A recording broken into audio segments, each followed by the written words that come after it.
Hey guys, what's up? It's me, Thomas. Today we're back here with SCP Explained. Today's SCP is another of the 001 instances. Today is the factory. So, yeah, this one is a nightmare to work in. Yeah, and you thought your job was bad. Wait till you hear about this one. So, let's take a look back at this one. See what happened to the factory. Be sure to subscribe for more. Hope you enjoy. Here we go. 1835. The American frontier. A beacon of hope in a world choked with blood and smog. Little did the hopeful citizens of a still newly independent United States know. The evils of the old world had followed them here. Sometimes it took the form of hate, of violence, of desperation and starvation. But sometimes pure evil wasn't just some abstract concept existing in and around all of us. Sometimes that evil, that pure cruelty, malice, and greed, walks in the shape of a man. One such man was James Anderson, an unremarkable name for a truly exceptional man. Exceptional in the sense that if most human beings aren't willing to sell out all of humanity for their own petty gain, James Anderson is definitely the exception. After all, it's by his design that we have SCP-001, the anomaly that set the SCP Foundation and our entire reality down its current path. Of course, you know the deal with SCP-001. Not one anomaly, but many. A collective designation for a vast number of entries, all of which spell beginnings or ends for the SCP Foundation and sometimes even our universe. Scarlet Kings, Howling Black Moons, Ouroboros Cycles, and Gate Guardians. You've heard them all and seen the files. But unlike all the others, there is no file for the factory. That's because the full story only exists in the mind of 05-1. One of the most powerful and arguably the oldest member of the SCP Foundation. He'll die before he ever commits the story to paper. Some memories are just too awful to record. Their details and implications are too painful to ever subject others to. SCP-001 isn't just about Anderson and his atrocities. It's about all the terrible nightmares that unfolded afterward, and the deal with the devil that 05-1 struck to lock them away. For now, at least. But it all begins with James Anderson. His family had become incredibly wealthy in the Revolutionary War, and in the decades since, his fortune had only multiplied, as fortunes tend to do. In the early 1800s, he began work on his beautiful and horrific magnum opus, the Anderson Factory. It would be the pinnacle of the Industrial Revolution, the manufacturing plant to end all manufacturing plants. 3 stories tall and a mile wide. Company towns had existed for a long time, but this time, the factory itself was the town. Yeah, for anyone wondering, company towns are basically towns set up by companies back during the day that basically people could just live and have an easier walk to work. Though instead of pay, they would have like credits that they use in the town. So basically, it's basically the town gets propped up by the factory or whoever's running it, you know? So, yeah, basically, if your town's being supported by a factory or something, congrats, you're in a company town, you know? I mean, I'm not sure how many places in the world are still operating under that, but you get the idea, right? If there's just one place of business that's a company for everything, that's a company town. So, yeah. Honestly, I don't know if I'll ever get there, because frankly, I don't know how that works nowadays, but back then, oh boy, good luck trying to escape. It had everything a worker would ever need. They would live, sleep, play, and most importantly of all, work in the same place. They would never need to leave. All their wants and needs from cradle to grave would be met in the Anderson factory. And all that Mr. Anderson ever asked in return was loyalty and service. Was that really so much to ask from those whom he gave everything? It may sound like a horrifying form of indentured servitude to us, but to the people in the United States in the early 1830s, this kind of security and stability was a godsend. To many itinerant workers and unstable families across the plains, James Anderson seemed like a saint. Little did they know, his plans for the factory and them were anything but saintly. Nobody knows exactly what type of dark magic James Anderson devoted himself to. Many have theorized as to whether it was Satan he worshipped, ancient pagan deities, or something older and more powerful than both. In actuality, the only thing that James Anderson really worshipped was himself, and the pursuit of more material wealth and power over his fellow man. Any pacts he made with evil, timeless gods were just means to an end. The Anderson factory was a citadel to one man's cruelty and corruption, and every element of the building's design seemed to reflect that. Groups of 8 were forced into rooms together like battery-farmed chickens to maximize cost efficiency. People worked day and night in shifts of 3. Machines always rumbled and roared and chewed. When workers died in factory accidents and their blood spilled on the ground, it seemed to reveal arcane symbols carved into the stonework. These symbols were only visible when blood flowed across them. While people traveled hundreds of miles to live and work at the Anderson factory, they had no idea that they were working towards slavery, subjugation, and death under Anderson's iron will. And in some cases, fates much, much worse. The factory remained in operation like this for 40 years, while Anderson himself enjoyed a positive public reputation as a groundbreaking industrialist. How Anderson got away with his crimes for so long is sadly a tale as old as time. The factory made valuable products and an awful lot of profit. So, no matter how many rumors swirled about inhumane practices or arcane rites going on in the Anderson factory, nothing was ever done. It was just too inconvenient to ever reckon with the horrible truth underneath the productive surface. And it was truly productive. The factory was so huge and filled with such a multitude of enslaved workers, there wasn't anything they didn't produce. From textiles to technology to crops and meat, the machines were always on. The furnaces always burned. Anderson himself seemed obsessed with 2 things: efficiency and misanthropy, the contempt and hatred for humanity itself. He believed his workers were lower than him. They only existed as a means to his nightmarish ends. And if ever the workers became too injured to work, well, that doesn't mean that Anderson wouldn't still find ways to put them to good use. The lucky ones, starved and neglected or broken by the stress of work or the grinding gears of the machines, were used as material in the production of products. Some were drained of blood so that they could be used in the forging of metal. Others were ground up into meat slurry and used to pad out the beef, making it go further.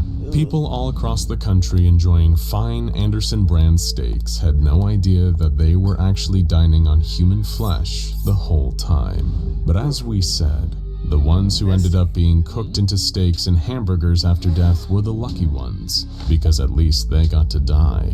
The truly unlucky injured workers became the subject of James Anderson's horrific occult experiments. Using a mix of twisted science and black magic, he turned men into abominations, powerful, terrifying monsters, stronger and more deadly than any mortal man. Anderson was building himself an anomalous army, but it wasn't just monsters. There were just as many so-called normal humans helping him rule over the Anderson factory with an iron fist. They were vicious sadists themselves, spurred on by absolute loyalty to their immoral master. It was only after the Civil War that someone finally escaped the Anderson factory and confirmed that not only were the most horrific rumors about the place true, but they didn't even come close to covering the totality of what was going on there. When President Grant heard the Man, yeah, even I would have tried to plan my escape after hearing all that. I mean, geez, getting cooked in the food or get turned into a monster? Yeah, no thanks. I'm taking the third option and running like hell. Sheesh. Like, you think... I'm surprised no one thought, like, hey, how come we never see, like, anyone who worked at the Anderson factory on the job market? Like, no offense, but I'm pretty sure even company towns allow people to leave. Then again, I don't know much about company towns back then or nowadays, so I don't know what happens. Anyway. Oops, sorry. Reports. There we go. He was disgusted. As far as he was concerned, the atrocities of James Anderson should not be allowed to go on a minute longer.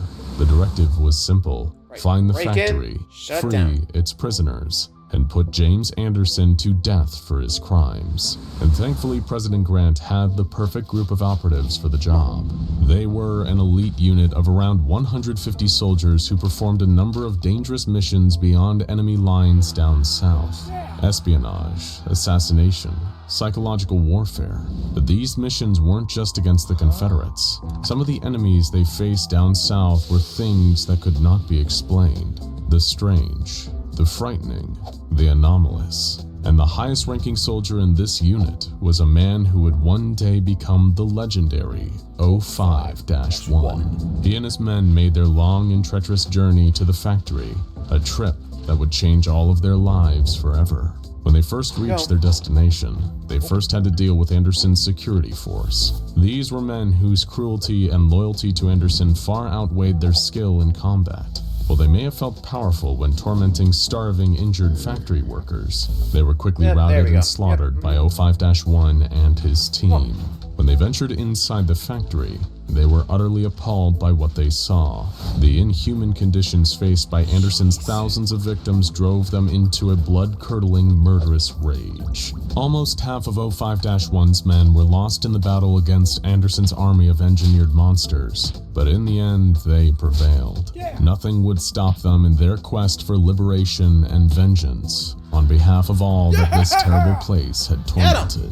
They fought their way to Anderson's office, where they found him cowering under his desk. For a man as despicable as Anderson, only a truly medieval execution would suffice. 05-1 and his men hanged, drew, and quartered Anderson over a period of 2 days. The sadistic madman died laughing in the end, saying that while they may kill him, his factory will never die. But the factory was no longer his. In addition to the factory's horrors, 05-1 and his men also discovered its wonders. It wasn't just normal items and monsters that the factory produced. They were also thanks to some of Anderson's arcane deals, the world's leading producer of anomalous items. Skeletal horses that never tire, shadow cloaks that could transport the wearer to different dimensions, toy guns that fire real bullets, even yo-yos that could flay the skin from anyone they touched. These were anomalous objects that could shift the balance of global power, items that could give them an advantage against the things that go bump in the night. While others among them were greedy or fearful, the inner circle of 05-1 were united in a singular purpose. Using the anomalous, they can control to contain the anomalous that they can't. This group took over the factory, making it Site Alpha, their first ever containment facility, and came to be known as the 05 Council.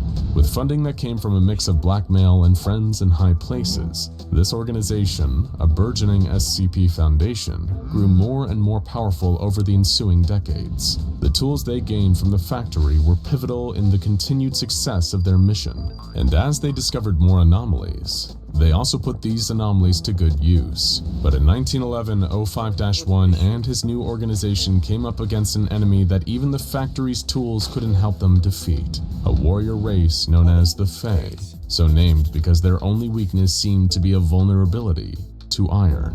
But these beings were an order of magnitude more powerful than humans, or the beasts they'd once faced in Anderson's factory. The Fae handed them defeat after defeat, but soon humiliation became decimation when an army of the Fae led an assault on the factory. It was a day that only 05-1 remembered. The Fae slaughtered everyone, every guard, every researcher, every member of the 05 Council. They swept through the factory like a plague of locusts, leaving only death and destruction in their wake. Only 05-1 escaped and survived, and that's only because he ran. As he fled from the fairy forces through the halls of the factory, he came upon a door he'd never seen before, a huge golden door covered in Aramaic script. He fled inside, entering the very heart of the factory.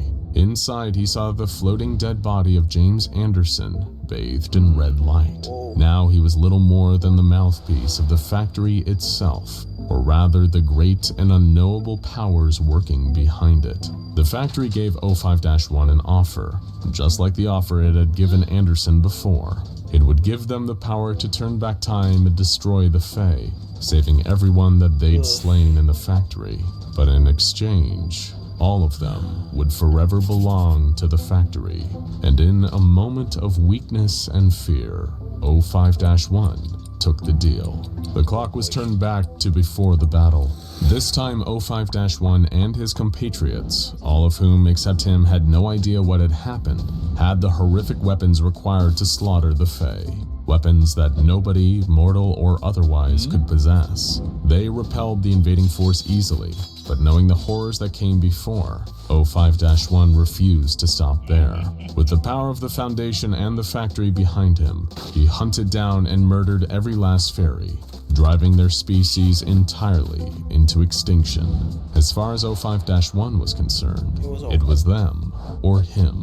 But with the Fae utterly destroyed and the Foundation's superiority assured, a shadow was laying over O5-1. He'd made a deal with the factory, and someday it would want its pound of flesh. O5-1, rather than facing the consequences of his actions, decided to run and hide. He had the factory decommissioned and buried under the rubble, never to be used as an active Foundation base again.